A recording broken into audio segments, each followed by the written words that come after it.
ನಿಮ್ಮ CN23 news ಚಾನಲ್ಗೆ ಸ್ವಾಗತ. ನಾನು ನಿಮ್ಮ ನಗರ ನಾಗೇಶ್. ನಮ್ಮ ದಾವಣಗೆರೆ ಜಿಲ್ಲಾ ವರದಿಗಾರ DM ಪ್ರಭಾಕರ್ ಅವರನ್ನು ತಾವಿಲ್ಲಿ ಕಾಣಬಹುದು. ದಾವಣಗೆರೆ ಜಿಲ್ಲೆಯ ಹೊನ್ನಳ್ಳಿ ಹಾಗೂ ನ್ಯಾಮತಿ ಅವಳಿ ನಗರದಲ್ಲಿ ನಿನ್ನೆ ನ್ಯಾಮತಿಯಲ್ಲಿ ಶಾಶ್ವತವಾಗಿ ಕನ್ನಡ ಧ್ವಜಸ್ತಂಭವನ್ನು ಅತ್ಯಂತ ಅದ್ಧೂರಿಯಾಗಿ ಕನ್ನಡಿಗರೆಲ್ಲ ಸೇರಿ ಇಲ್ಲಿ ಸ್ಥಾಪಿಸಿರುವುದು ಅತ್ಯಂತ ವಿಶೇಷ ಕಣ್ರಿ. ನ್ಯಾಮತಿಯಲ್ಲಿ ಶಾಶ್ವತ ಕನ್ನಡ ಧ್ವಜಸ್ತಂಭವನ್ನು ನಿನ್ನೆ ಸ್ಥಾಪಿಸಿದಂಥ ವಿಶೇಷವನ್ನು ನಾವಿಲ್ಲಿ ತೋರಿಸುತ್ತಿದ್ದೇವೆ.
ಸದ್ಗುರು ಶಿವಕುಮಾರ ಶಿವಾಚಾರ್ಯ ಹಾಲಸ್ವಾಮಿಗಳು ಹಾಗೂ ಶ್ರೀ ಕೋಹಳ್ಳಿ ಹಿರೇಮಠ ವಿಶ್ವರಾಧ್ಯ ಗುರುಗಳವರಿಗೆ ಪುಷ್ಪಾರ್ಚನೆಯೊಂದಿಗೆ ಗೌರವ ಸಮರ್ಪಣೆಯನ್ನು ನೀಡಲಾಗ್ತಾ ಇದೆ.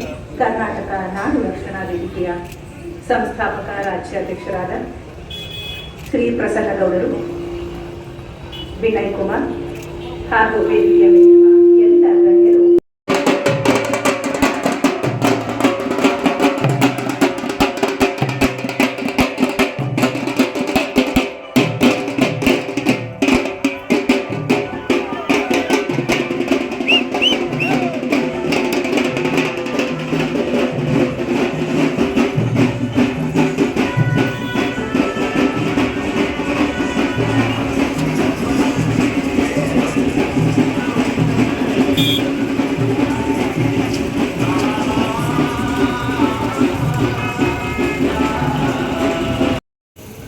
ನೀವು ಕೂಡ ಬಂದು ಈ ಕಾರ್ಯಕ್ರಮದಲ್ಲಿ ಪಾಲ್ಗೊಳ್ಬೇಕು.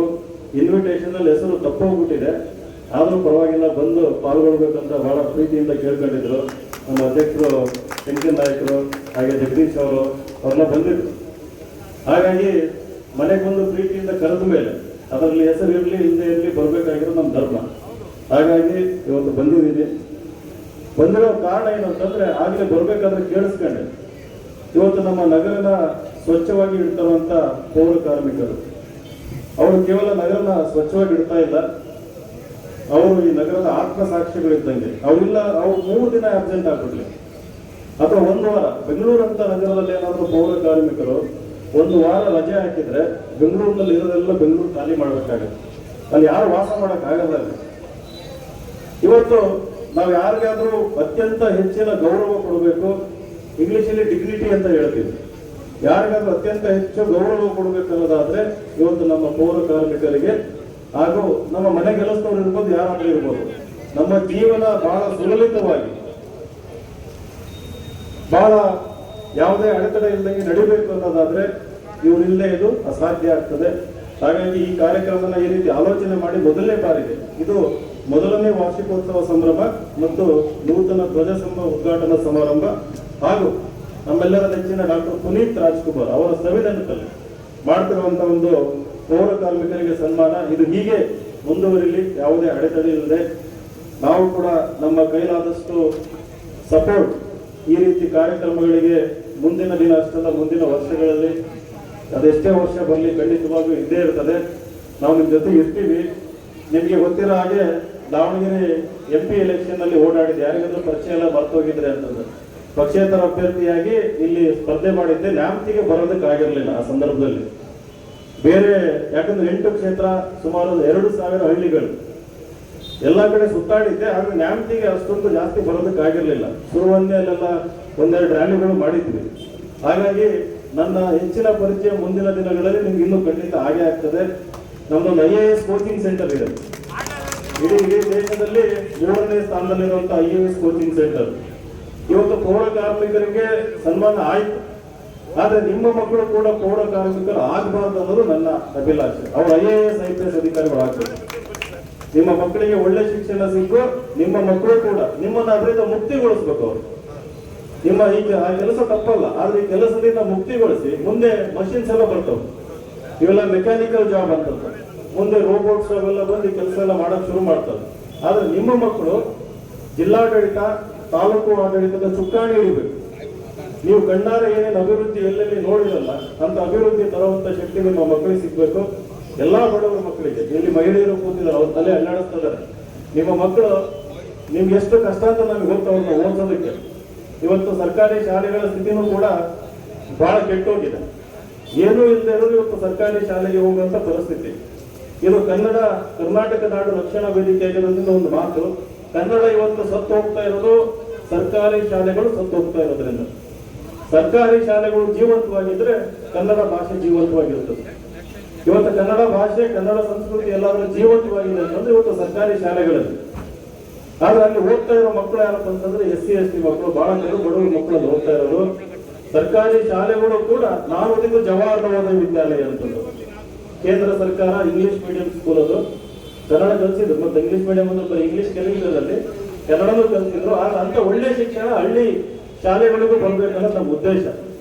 ಅದ್ರ ಪರವಾಗಿ ಹೋರಾಟ ಮಾಡ್ತಾ ಇದ್ದೀನಿ. ಮುಂದಿನ ದಿನ ನೀವು ಮಕ್ಕಳು ಕೂಡ IAS IPS ಅಧಿಕಾರಿಗಳಾಗೋದಕ್ಕೆ ದಾವಣಗೆರೆಯಲ್ಲಿ ಒಂದು ಕೋಚಿಂಗ್ ಇನ್ಸ್ಟಿಟ್ಯೂಷನ್ ಕೂಡ ಇದೆ. ನೀವು ಯಾರು ದುಡ್ಡು ಕೊಡ್ಬೇಕಾಗಿಲ್ಲ. ನೀವು ಅತ್ಯಂತ ಕಡುಬಡವರು ಅನ್ನೋದಾದ್ರೆ ನಿಜವಾಗ್ಲೂ ಉಚಿತವಾಗಿ ಕೂಡ ನಾವು IAS KS ತರಬೇತಿ ಕೊಡೋದಕ್ಕೆ ಸದಾ ಸಿದ್ಧರಿರ್ತೇವೆ. ನೀವು ಮುಂದೆ ಬರ್ಬೇಕು, ನೀವು ಧೈರ್ಯ ಮಾಡ್ಬೇಕು. ನನ್ನ ಮಕ್ಕಳು IAS KS ಅಧಿಕಾರಿಗಳು ಅಂತ ನೀವು ಧೈರ್ಯ ಮಾಡ್ಬೇಕು. ಎಷ್ಟೋ ಜನ ಧೈರ್ಯ ಮಾಡಲ್ಲ. ಇದು ನಮಗೆ ಶಿವಮೊಗ್ಗ ಜಿಲ್ಲಾ ಪ್ರಧಾನ ಕಾರ್ಯದರ್ಶಿಗಳಾದ ಶ್ರೀಯುತ ಸಂಕೇತ್ ಶೇಖ್ ಹಾಗೂ ಸಂಘಟನಾ ಕಾರ್ಯದರ್ಶಿಗಳಾದ ಪ್ರವೀಣ್ ಮತ್ತು ಶಿವಮೊಗ್ಗ ಜಿಲ್ಲೆಯ ಉಪಾಧ್ಯಕ್ಷ ಶ್ರೀ ಪ್ರಸನ್ನಗೌಡರು ಹಾಗೂ ಎಲ್ಲ ಕಾರ್ಯಕರ್ತರ ಮುಖೇನ ಸಾನ್ನಿಧ್ಯದಲ್ಲಿ ಈಗ ದೀಪ ಬೆಳಕಿಗೆ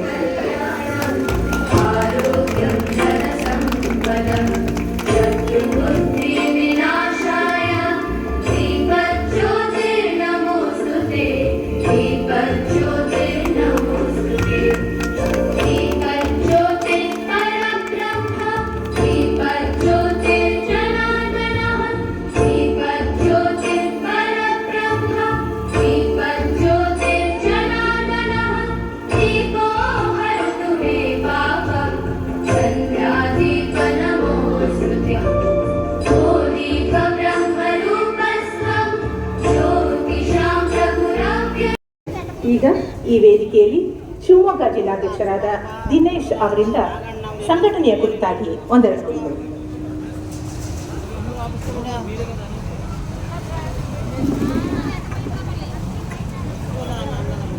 ಶಂಕರನಾಯಕರ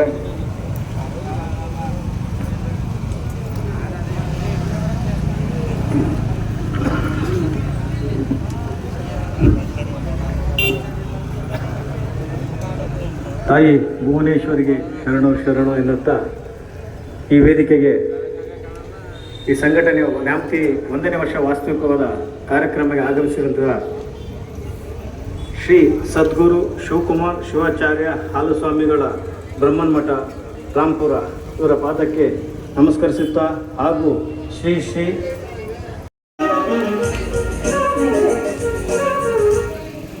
ಬದುಕು ಎಂದರೆ ನದಿಯ ಹಾಗೆ ಕೊನೆಯಿಲ್ಲದ ಪಯಣ. ಯಾವುದು ನಮ್ಮ ಜೊತೆ ಶಾಶ್ವತವಾಗಿರುವುದಿಲ್ಲ. ಉಳಿಯುವುದು ಒಂದೇ ಹೃದಯ ಕಟ್ಟಿದ ಕೆಲವು ನೆನಪುಗಳು ಮಾತ್ರ. ಇವರಿಗೆ ಪುರಸ್ಕಾರವನ್ನು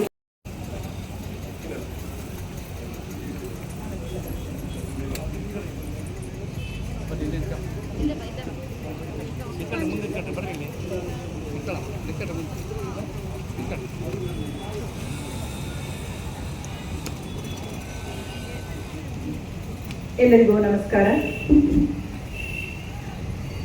ಕರ್ನಾಟಕ ನಾಡು ರಕ್ಷಣಾ ವೇದಿಕೆ ಕನ್ನಡ ಪರ ಒಕ್ಕೂಟಗಳ ಸಂಘಟನೆ ದಾವಣಗೆರೆ ಜಿಲ್ಲೆ ನ್ಯಾಮತಿ ಇಲ್ಲಿ ಆಯೋಜಿಸಿರುವ